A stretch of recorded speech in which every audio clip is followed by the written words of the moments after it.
নিরাপত্তা নিশ্চিতে সমন্বিত উদ্যোগের অভাবেই কমছে না শিল্প দুর্ঘটনা। কঠোর হওয়ার পরিকল্পনা পরিদর্শন অধিদপ্তরের। শ্রমিক কর্মচারীদের দায়িত্বশীল হওয়ার তাগিদ। কক্সবাজারে বন্যা পরিস্থিতি আরও অবনতি। ভারী বৃষ্টি ও পাহাড়ি ঢলে রামুর 11টি ইউনিয়ন প্লাবিত। গত দুদিনে বানের পানিতে ভেসে 6 জনের প্রাণহানি। মৌলভীবাজারের পানি কিছুটা কমলেও খাদ্য সংকটে দুর্গত এলাকা। ত্রাণ বিতরণ নিয়ে নানা অভিযোগ, এখনও পানিতে তলিয়ে বসত ভিটা ও শিক্ষা প্রতিষ্ঠান। এবং পর্যাপ্ত সরবরাহ থাকায় সপ্তাহ ব্যবধানে আবারও কমল চালের দাম, কমেছে চিনির দরও, বাড়তি পেঁয়াজের দাম।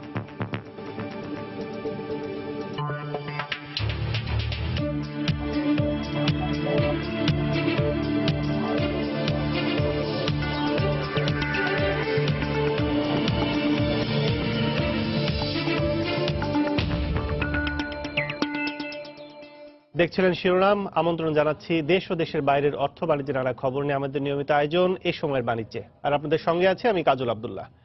শুরুতে জানিয়ে দেব দেশের বিভিন্ন স্থানে বন্যা পরিস্থিতির খবর। কক্সবাজারে বন্যা পরিস্থিতি অপরিবর্তিত রয়েছে। চকরিয়া উপজেলার পাশাপাশি নতুন করে বৃষ্টি ও পাহাড়ি ঢলের পানিতে তলিয়ে আছে রামু উপজেলার 11টি ইউনিয়ন। এতে চকরিয়া ও রামু উপজেলার প্রায় 5 লাখ মানুষ পানিবন্দী হয়ে পড়েছে। গত দুদিনে পাহাড় ধস ও বানের পানিতে ভেসে মারা গেছে 6 জন। সুজাউদ্দিন রুবেলের তথ্য, মোহাম্মদ ফরাজের ছবি নিয়ে ডেস্ক রিপোর্ট। চারিদিকে কেবলই থই থই পানি, ডুবে আছে ঘরবাড়ি, প্রতিষ্ঠান, রাস্তাঘাট। বৃহস্পতিবার থেকে বৃষ্টি কমলেও কমেনি বন্যার পানি। ভারী বর্ষণ, পাহাড়ি ঢল ও বাঁকখালী নদীর পানি বাড়ায় নতুন করে প্লাবিত হয়েছে কক্সবাজারের রামু উপজেলার 11টি ইউনিয়ন। পানিতে ডুবে রয়েছে গ্রামের পর গ্রাম। এতে মানুষের ভোগান্তি বেড়েছে কয়েক গুণ। অনেকে মাথা গোঁজার ঠাঁই নিয়েছেন আশ্রয় কেন্দ্রে। খাবার ওটা আমরা ম্যানেজ করতে পারতেছি না, যার কারণে চুলা ভিজে যাওয়ার কারণে এখন খাওয়া দাওয়া রান্না করতে পারি না, খাইতে পারি না। ধান চাউল যা ছিল সব পানির নিচে চলে গেছে, আর গরু ছাগল নিয়ে আমরা রাস্তার উপরে চলে আসছি। পানি বেশি হয়েছে তো মানে খাওয়া দাওয়া অসুবিধা হয়েছে। আমরা বাচ্চার দিকে বাড়ি উঁচু জায়গা যাইছি। বন্যায় রামু উপজেলার 2 লক্ষাধিক মানুষ পানিবন্দী হয়ে চরম মানবেতর জীবনযাপন করছেন বলে জানালেন স্থানীয় জনপ্রতিনিধি। উপজেলা পরিষদ থেকে সামান্য শুকনো খাবার সরবরাহ করেছি। যে সমস্ত লোকগুলা সাইক্লোন সেন্টারে আশ্রয় নিয়েছে তাদেরকে আমরা শুধুমাত্র সাহায্য করতে পেরেছি। উপজেলা নির্বাহী কর্মকর্তা জানালেন পানিবন্দী অনেককেই আশ্রয় কেন্দ্রে নিয়ে আসা হয়েছে এবং তাদেরকে শুকনো খাবার ও নিরাপত্তা দেওয়া হচ্ছে।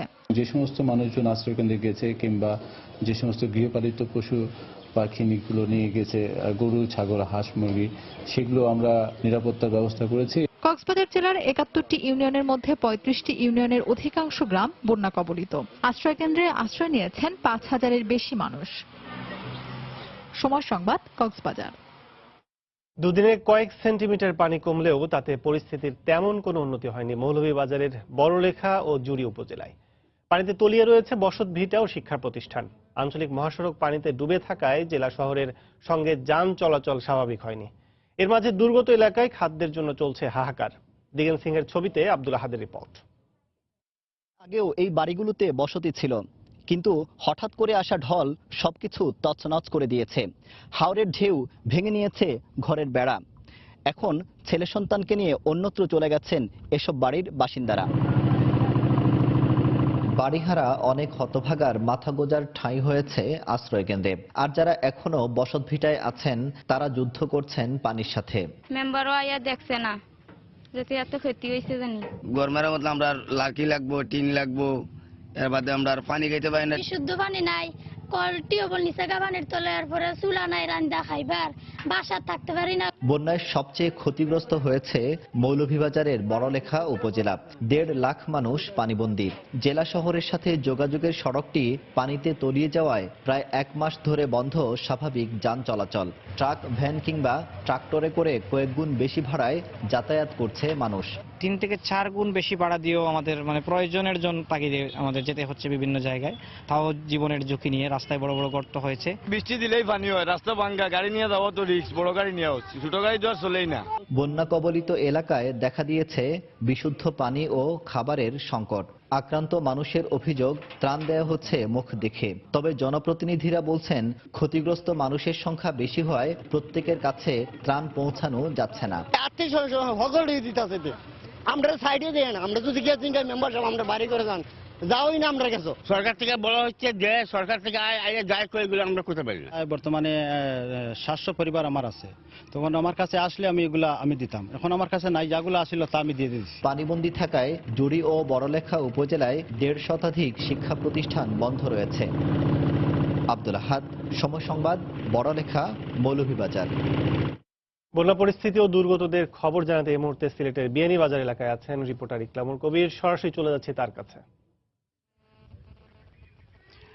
ধন্যবাদ কাজল। আমি এখন বিয়ানীবাজারের একটি সবচেয়ে বড় হাওর, সেই মুড়িয়া হাওরে আছে। আপনি দেখতে পাচ্ছেন আমার পিছনে যেই প্রাথমিক বিদ্যালয়টি আছে, সেই প্রাথমিক বিদ্যালয়টি বন্ধ আছে। যে প্রাথমিক বিদ্যালয় 285টি প্রাথমিক বিদ্যালয় সিলেটের বন্ধ আছে, তার মধ্যে এই একটি মাইজ কাপ্পন সরকারি প্রাথমিক বিদ্যালয়। আর আমি যেখানে যেই হাওরের মধ্যখানে নৌকায় আছি, সেইটা একটি সড়ক, এবং এই প্রাথমিক বিদ্যালয় থেকে বিভিন্ন গ্রামে যাওয়ার সড়কগুলো এইভাবেই তলিয়ে গেছে। এবং শুধুমাত্র এখানে এই অবস্থা নয়, এই বিয়ানীবাজারের উপজেলার যে 10টি ইউনিয়ন আছে, একটি পৌরসভা আছে, প্রত্যেকটি জায়গায় মানুষ পানিবন্দী। আমি যদি একটু কাজল আপনার মাধ্যমে দর্শকদের দেখাতে পারি, আপনি দেখতে পাচ্ছেন যে এই যে বিভিন্ন বাড়ি, বিভিন্ন সুন্দর সুন্দর বাড়িঘরগুলো সবগুলো পানির চারদিকে বেষ্টিত পানিতে। আপনারা জানেন যে বিয়ানীবাজার একটি প্রবাসী অধ্যুষিত এলাকা। এখানে প্রত্যেক ঘরে ঘরে লন্ডন প্রবাসীরা অবস্থান করছে। এই অবস্থায় এখন তারা যারা লন্ডনে অবস্থান করছে তারা বিত্তশালী, এবং প্রবাসীরা এই যারা ক্ষতিগ্রস্ত এবং বন্যা কবলিত তাদের জন্য অর্থ পাঠানো ইতিমধ্যে শুরু করেছে। ইতিমধ্যে আমি জানি যে এই উপজেলা চেয়ারম্যান আমাকে জানিয়েছেন যে 124 মেট্রিক টন চালের পাশাপাশি আরো 30 মেট্রিক টন চাল বরাদ্দ দেওয়া হয়েছে, এবং 50,000 টাকা নতুন আরো বরাদ্দ এসছে। আগে 20,000 টাকা বরাদ্দ এসছে। সবকিছু মিলে যারা আশ্রয় কেন্দ্রে অবস্থান আছে, এটা আশ্রয় কেন্দ্র আপনি দেখতে পাচ্ছেন যে আমার পাশে যেটি আছে মাইজ কাপ্পন সরকারি প্রাথমিক বিদ্যালয়, এটিও একটি ছোটখাটো আশ্রয় কেন্দ্র। এবং আশেপাশে যেই গ্রামগুলো আছে, এই মুড়িয়া হাওরের আশেপাশে যে গ্রামগুলো আছে, প্রত্যেকটি গ্রাম তলিয়ে গেছে। প্রত্যেকটি গ্রামের সড়ক ব্যবস্থা একেবারে বিপর্যস্ত অবস্থা। বিশেষ করে আমি যেটা বলতে চাচ্ছি যে সিলেটের যে 8টি উপজেলা পানিতে বন্দী আছে, সেই কুশিয়ারা এবং সুরমাপাড়ের এই উপজেলাগুলোর প্রত্যেকটি সড়ক ব্যবস্থার একেবারে নাজুক অবস্থা হয়েছে। বিশেষ করে পিচ ঢালা পথে পানি উঠে যাওয়ার ফলে সমস্ত পিচ উঠে গেছে, এবং এই যে ক্ষতি, এই সড়কের শুধু ক্ষতি নিরূপণ এখন পর্যন্ত করা হয়নি। পানি নেমে যাওয়ার পরই নিরূপণ করা হবে সড়কের ব্যবস্থা। আরেকটু আমি যদি নদ নদীর খবর আপনার কাজল আপনার মাধ্যমে একটু জানিয়ে দিতে চাচ্ছি। আমি গত 4 দিন আগে কুশিয়ারা নদীর বিপদসীমার যে রেকর্ড করেছিলাম, আজকে তার থেকে মাত্র কিছু কমেছে। তখন ছিল বিপদসীমার 68 সেন্টিমিটার উপরে 4 দিন আগে, আজকে বিপদসীমার 62 সেন্টিমিটার উপরে। অমরশীত এবং শেওলা অর্থাৎ বিয়ানীবাজারের শেওলা পয়েন্টে কুশিয়ারা নদী 62 সেন্টিমিটার উপর দিয়ে প্রবাহিত হচ্ছে। তাতে বোঝা যাচ্ছে যে সিলেট অঞ্চলে যে স্থায়ী বন্যা দেখা দিয়েছে, সেই বন্যার পানি সহজে নামছে না এবং দুর্ভোগ সহজে কমছে না। বিপন্ন মানুষের পাশে বিভিন্নভাবে সরকারি এবং বিভিন্ন বেসরকারি প্রতিষ্ঠানগুলো এগিয়ে এসেছে। কাজল, এই ছিল সিলেট অঞ্চলের বন্যার এবং ত্রাণ তৎপরতার সর্বশেষ খবর। দর্শক, সিলেটের বিয়ানীবাজার থেকে বন্যা পরিস্থিতির খবর ও দুর্গতদের খবর জানাচ্ছিলেন সহকর্মী ইকরামুল কবির। এ সময় বাণিজ্য আরো থাকছে। দিন দিনই কমছে বিপিসির এলপি গ্যাস সরবরাহ। কর্মকর্তাদের উদাসীনতাকে দায়ী করছেন জ্বালানি প্রতিমন্ত্রী। কার্যক্রমে স্বচ্ছতার উপর গুরুত্ব বিশেষজ্ঞদের।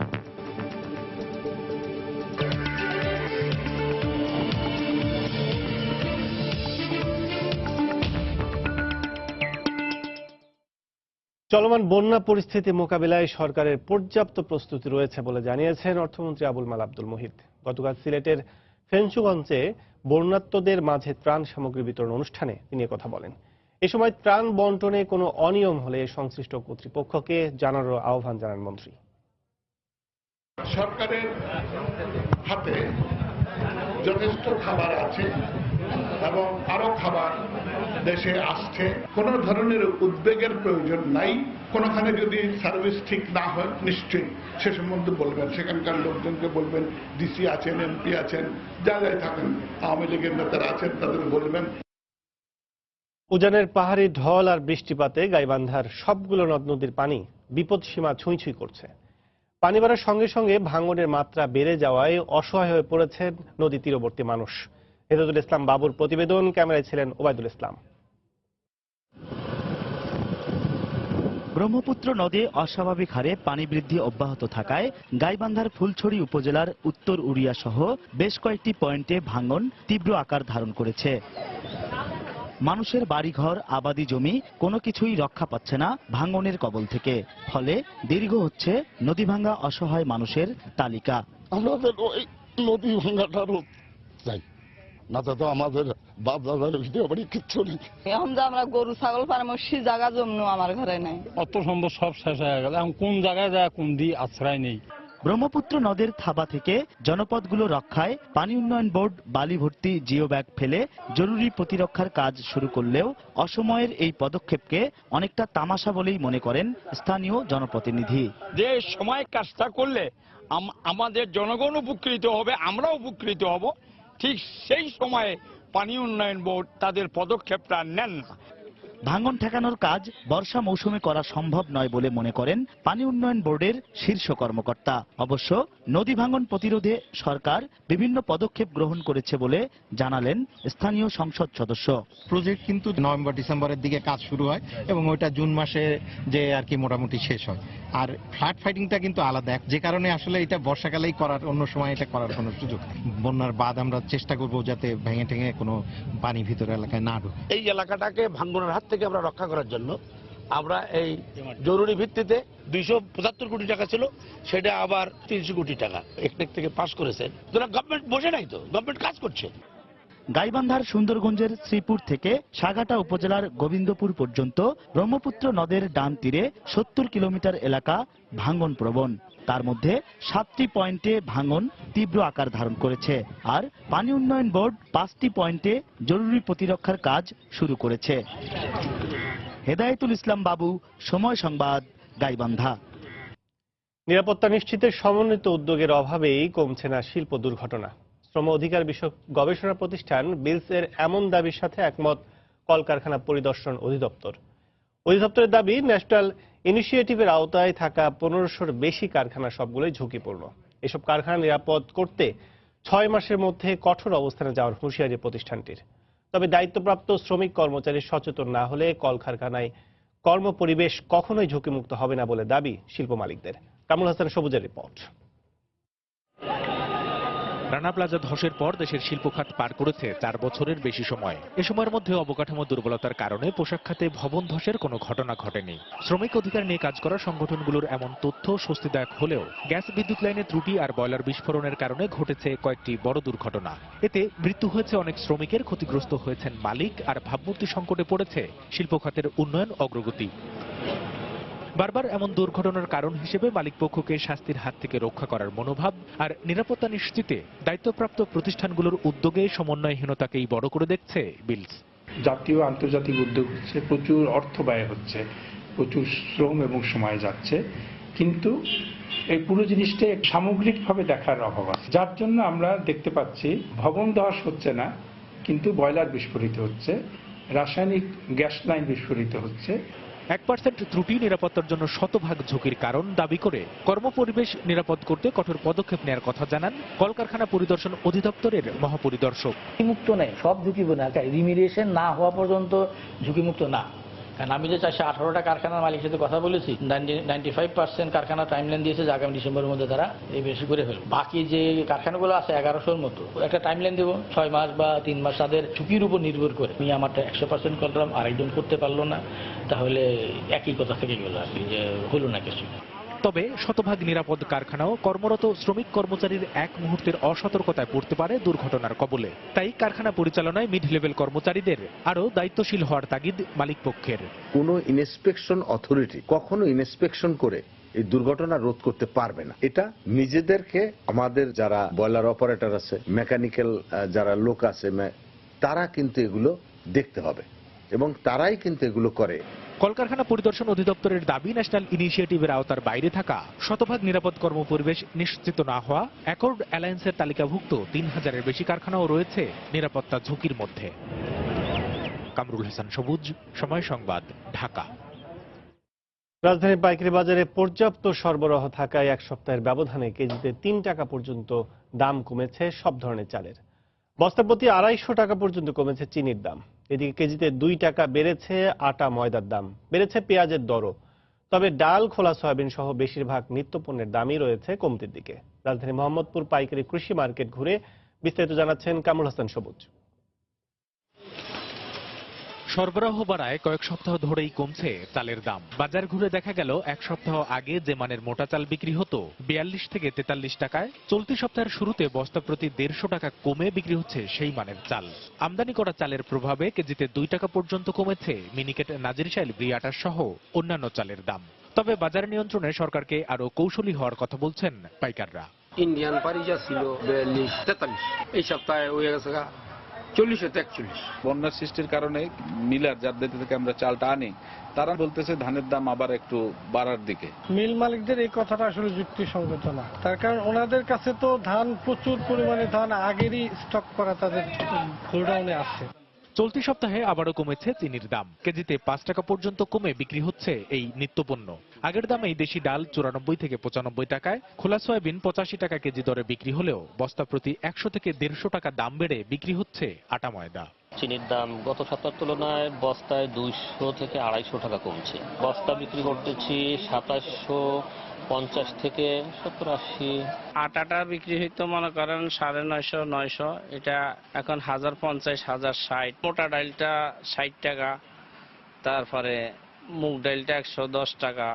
মশলা জাতীয় পণ্যের বাজারে আদার দাম স্থিতিশীল থাকলেও বেড়েছে দেশি বিদেশি পেঁয়াজের দাম। তবে চাহিদার বিপরীতে সরবরাহ পর্যাপ্ত থাকায় কেজিতে 20 থেকে 25 টাকা কমেছে রসুনের দাম। চায়না রসুন শুধু 80 থেকে 85 টাকা কমছে, কেজিতে 20-25 টাকা কমে গেছে। যে ইন্ডিয়ান পেঁয়াজ ছিল আপনার 17 টাকা 18 টাকা, ইন্ডিয়ান পেঁয়াজ এখন 20 থেকে 21 টাকা। দেশি পেঁয়াজও 1-2 বাড়ছে।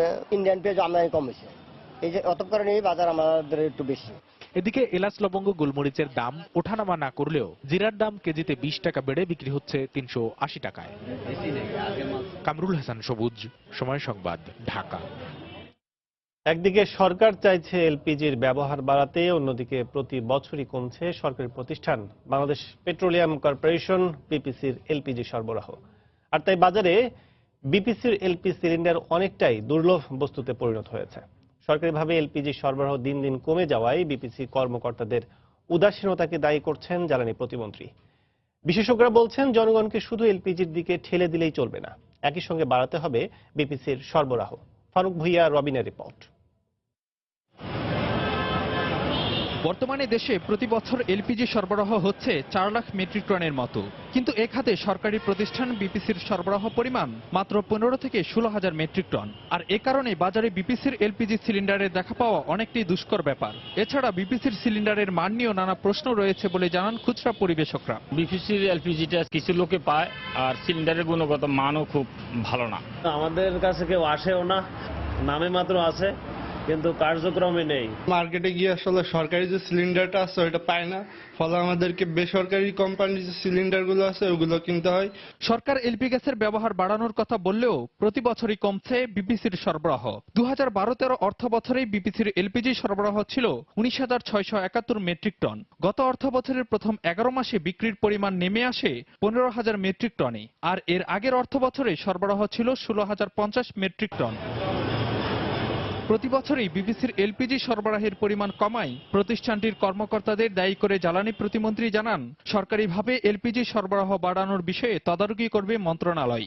কতগুলো অপরচুনিটি তৈরি হয়েছিল জয়েন্ট ভেঞ্চার করার জন্য, প্রধানমন্ত্রী সেটা অনুমোদনও করে দিয়েছেন, কিন্তু বারবার বিপিসিকে বলা সত্ত্বেও বিপিসি নিরুৎসাহিত করছে। তো এই বিষয়টা আমাদের নজরে আছে, আমরা মন্ত্রণালয় থেকে এটা টেক ওভার করব।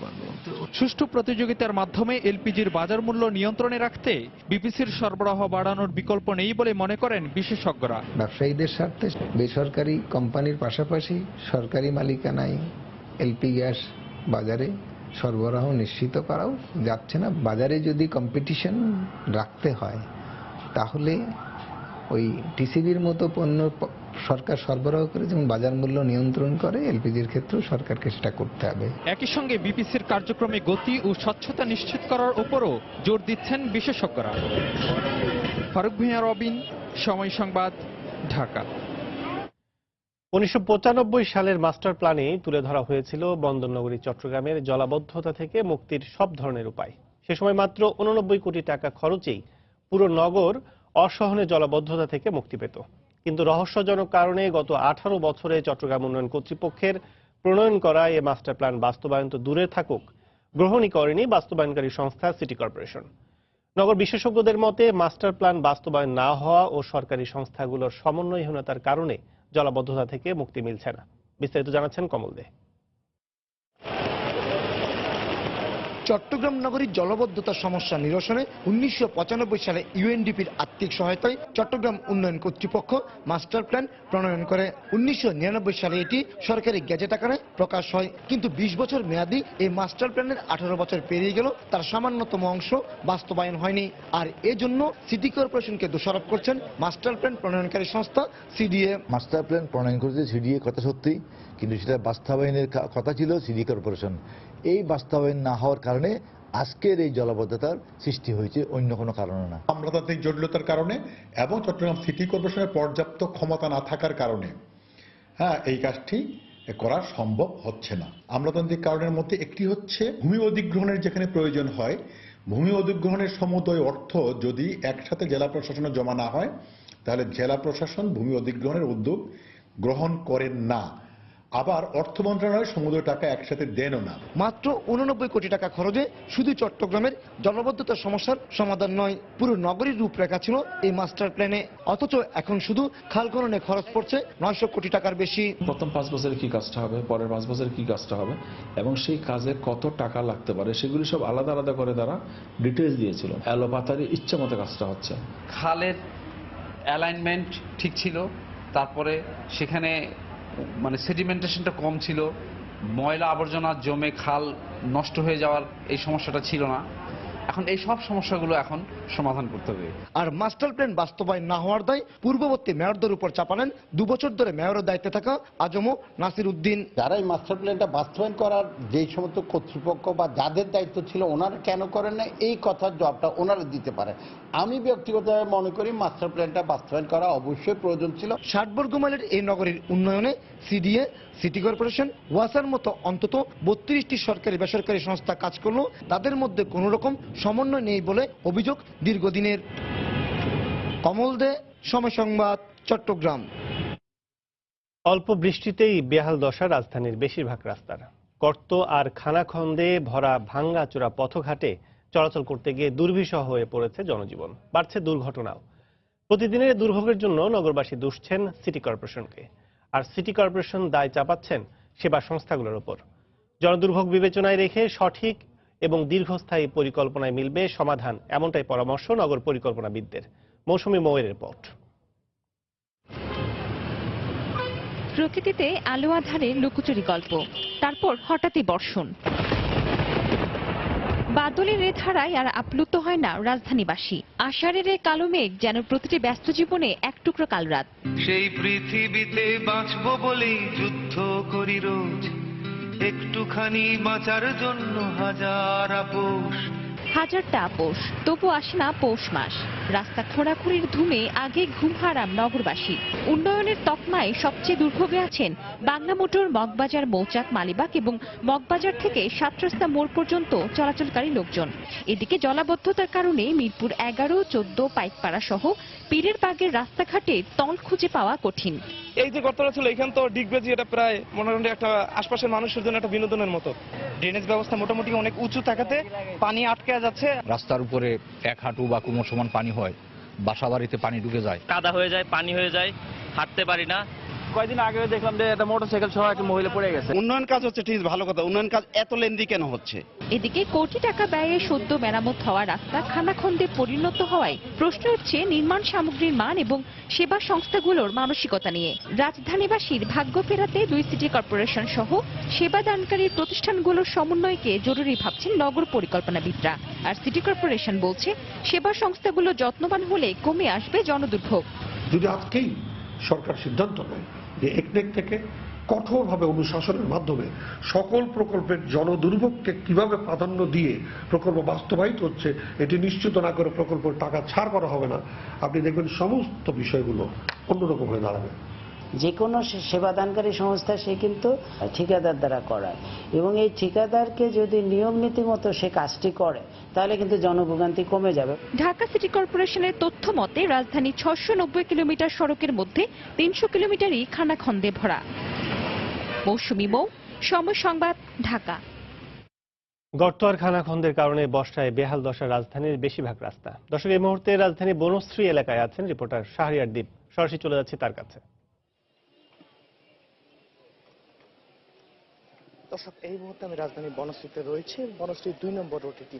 এখানকার সাধারণ জনগণ আমাকে যেটি বলছেন যে রাস্তাটিতে এখন আমি রয়েছি সেই রাস্তাটি 1.5 থেকে 2 বছর ধরে এই খানাখন্দে ভরা রয়েছে, এবং এই খানাখন্দে ভরার কারণে কিন্তু কয়েকদিন পর পর এখানে দুর্ঘটনা ঘটছে, এবং যে গাড়িগুলো রয়েছে সেই গাড়িগুলো কিন্তু চলতে সমস্যা হচ্ছে। তারা আমাদেরকে যেটি জানিয়েছেন যে সাধারণ মানুষের এখানে চলতে সমস্যা হচ্ছে, সেখানে যদি কখনো একজন রোগী অসুস্থ হয়ে পড়ে বা অসুস্থ কাউকে নিয়ে আসা কিন্তু সম্ভব না। আপনারা দেখতেই পাচ্ছেন যে এই ব্যস্ত এই রাস্তাটিতে গাড়ি যখন আসে তখন কিরকম পরিস্থিতির সম্মুখীন হতে হয়। এখানে আমরা দেখেছি যে রাস্তাটিতে এখন আমরা রয়েছে, রাস্তাটি বেশ ব্যস্ত একটি সড়ক। এখানে বেশ কিছু স্কুল রয়েছে এবং ব্যবসা প্রতিষ্ঠান রয়েছে। যেখানকার যারা ব্যবসা প্রতিষ্ঠানের কর্মকর্তা রয়েছেন তাদের সাথে আমরা কথা বলেছি। তারা বলেছেন আমাদেরকে যে এই রাস্তাটি গত 1.5 থেকে 2 বছর ধরে এই অবস্থার মধ্যে রয়েছে, এবং এই অবস্থার কারণে কিন্তু তাদের ব্যবসা প্রতিষ্ঠানের কিন্তু ব্যাপক ক্ষয়ক্ষতি হচ্ছে।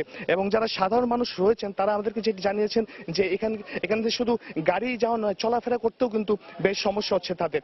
এর কারণে কিন্তু এখান থেকে ইতিমধ্যে কিন্তু অনেকে বাসা পরিবর্তন করে চলে যাচ্ছেন।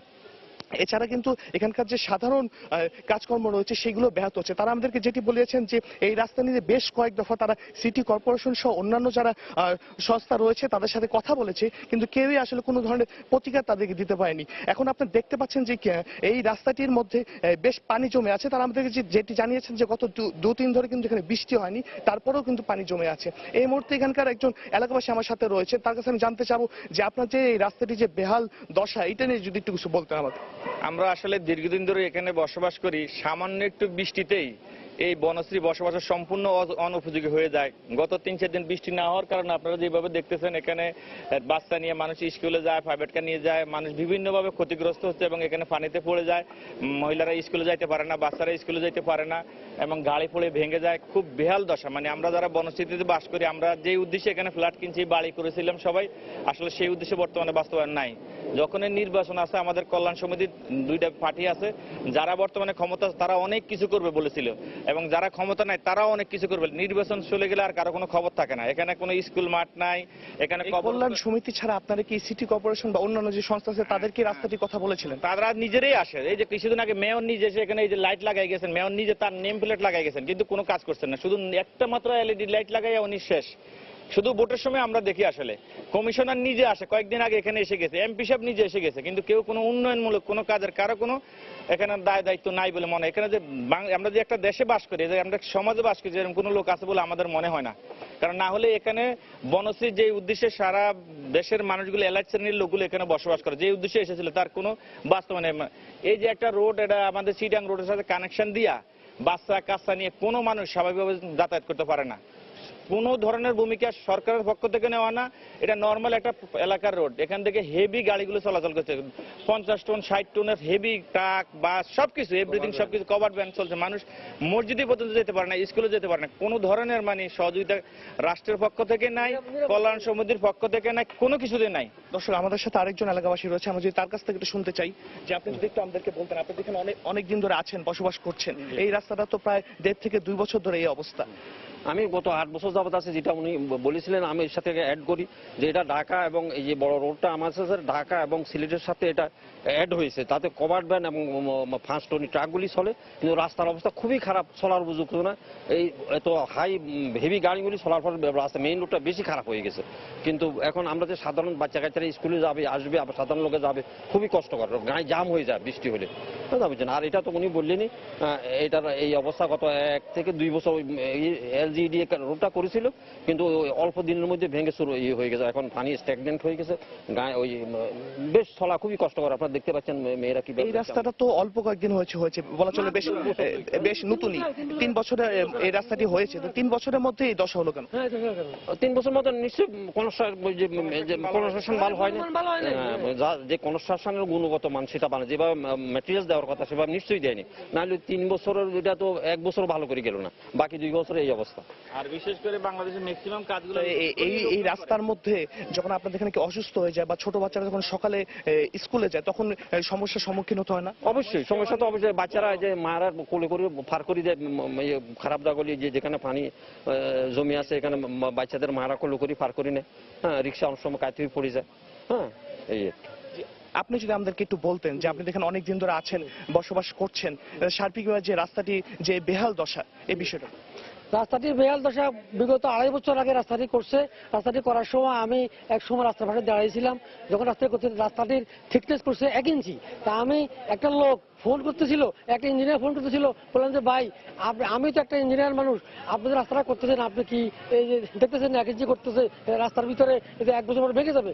উনি বললো যে ভাই আমার কিছু করার নাই, আমার ইঞ্জিনিয়ার সাহেবরা এখানে আসে না, আমি হাতে পায়ে বাঁধা, আমার কিছু করার না, আমি কিছু করতে পারবো না। কিন্তু আমার দুঃখের বিষয় হলো যে 3 বছর হয় না রাস্তাটা, কোটি কোটি টাকা গভর্নমেন্ট খরচ করলেন, কিন্তু আজকে রাস্তাটার এই অবস্থা।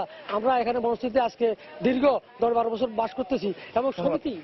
দর্শক, আপনারা ঠিক যেমনটি শুনছিলেন যে এখানকার সাধারণ মানুষ কিন্তু একরকম বলা যায় চরম ভুক্তভোগী এই রাস্তাটির, এবং এই রাস্তাটি দিয়ে কিন্তু সাধারণ মানুষের যেখানে ঠিকভাবে চলাচল করতে পারে না, সেখানে কিন্তু একজন অসুস্থ রোগীকে নিয়েও চলাচল করা যায় না। এবং এই রাস্তাটি কিন্তু বেশ কয়েক বছর যাবত আসলে এরকম খানাখন্দে ভরা রয়েছে এবং বৃষ্টি ছাড়াও কিন্তু এখানে পানি জমে রাখে। দর্শক, এই ছিল আসলে আমার কাছে এখান থেকে সর্বশেষ তথ্য। বর্ষায় বেহাল দশা রাজধানীর বেশিরভাগ রাস্তা, এতে যে জনদুর্ভোগ সৃষ্টি হয়েছে রাজধানী জুড়ে সে খবরই জানাচ্ছিলেন সহকর্মী শাহরিয়ার দ্বীপ। এতক্ষণ ছিলাম রাজধানীর বনশ্রী এলাকায়।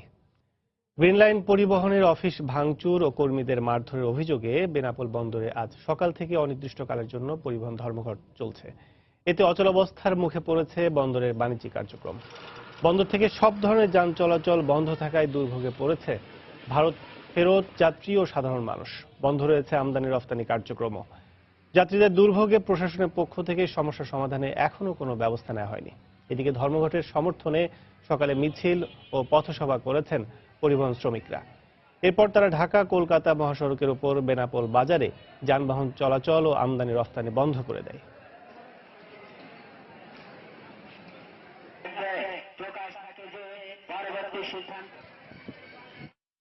4.5 বছরের মধ্যে সর্বোচ্চ সূচকের রেকর্ড গড়ে সপ্তাহ পার করেছে দেশের প্রধান পুঁজিবাজার ঢাকা স্টক এক্সচেঞ্জ। 7 দিনের ব্যবধানে টাকার অঙ্কে বাজারে লেনদেন বেড়েছে প্রায় 71%। একই সাথে শেয়ারের দামও বেড়েছে ডিএসইর তালিকাভুক্ত বেশিরভাগ প্রতিষ্ঠানের। গেল সপ্তাহে দেশের প্রধান পুঁজিবাজারের লেনদেন দীর্ঘদিনের রেকর্ড ভেঙে দিয়েছে। প্রায় 4.5 বছর পর বুধবার ঢাকা স্টক এক্সচেঞ্জের মুখ্য সূচক ডিএসইএক্স 5783 পয়েন্টে পৌঁছে। সপ্তাহের 5 কার্যদিবসের মধ্যে 3 দিনই ছিল সূচকের ঊর্ধ্বগতি। 150 পয়েন্ট যোগ করে সপ্তাহ শেষে ডিএসইএক্স দাঁড়ায় 5749 পয়েন্টে। সপ্তাহের সর্বোচ্চ লেনদেন ছিল মঙ্গলবার 1223 কোটি টাকা, আর সর্বনিম্ন লেনদেন ছিল রোববার 855 কোটি টাকা। আগের সপ্তাহের 620 কোটি টাকার তুলনায় এ সপ্তাহে গড় লেনদেন ছিল 1059 কোটি টাকা। বাজারের সরিয়া সূচক ডিএসইএস 21 পয়েন্ট বেড়ে 1307 এবং বাছাই সূচক 32 পয়েন্ট বেড়ে 2103 পয়েন্টে অবস্থান নিয়েছে। গত সপ্তাহে দরবারের শীর্ষে ছিল ফুয়াং ফুড, রূপালী ব্যাংক, সিএনএ টেক্সটাইল, রংপুর ডেইরি ও পেনিনসুলা। এদিকে দাম হারানো প্রতিষ্ঠানগুলোর মধ্যে শীর্ষে ছিল শাইনপুকুর, বিডিকম, বিচ হ্যাসারি, স্ট্যান্ডার্ড ইন্স্যুরেন্স ও ইমাম বাটন। গত সপ্তাহে লেনদেন হওয়া 333টি প্রতিষ্ঠানের মধ্যে দাম বেড়েছে 281টির, কমেছে 41টির এবং অপরিবর্তিত ছিল 11টি শেয়ার ও মিউচুয়াল ফান্ডের। হরিপদ সাহা, সময় সংবাদ, ঢাকা। আবার জানিয়ে দিচ্ছে সময় বাণিজ্যের শিরোনামগুলো। নিরাপত্তা নিশ্চিতে সমন্বিত উদ্যোগের অভাবেই কমছে না শিল্প দুর্ঘটনা। কঠোর হওয়ার পরিকল্পনা পরিদর্শন অধিদপ্তরের। শ্রমিক কর্মচারীদের আরো দায়িত্বশীল হওয়ার তাগিদ। কক্সবাজারে বন্যা পরিস্থিতি আরো অবনতি, ভারী বৃষ্টি ও পাহাড়ি ঢলের আমর 11টি ইউনিয়ন প্লাবিত। গত দুদিনে বানের পানিতে ভেসে 6 জনের প্রাণহানি। মৌলভীবাজারে পানি কিছুটা কমলেও খাদ্য সংকটে দুর্গত এলাকা। ত্রাণ বিতরণ নিয়ে নানা অভিযোগ, এখনো পানিতে তলিয়ে বসতভিটা ও শিক্ষা প্রতিষ্ঠান।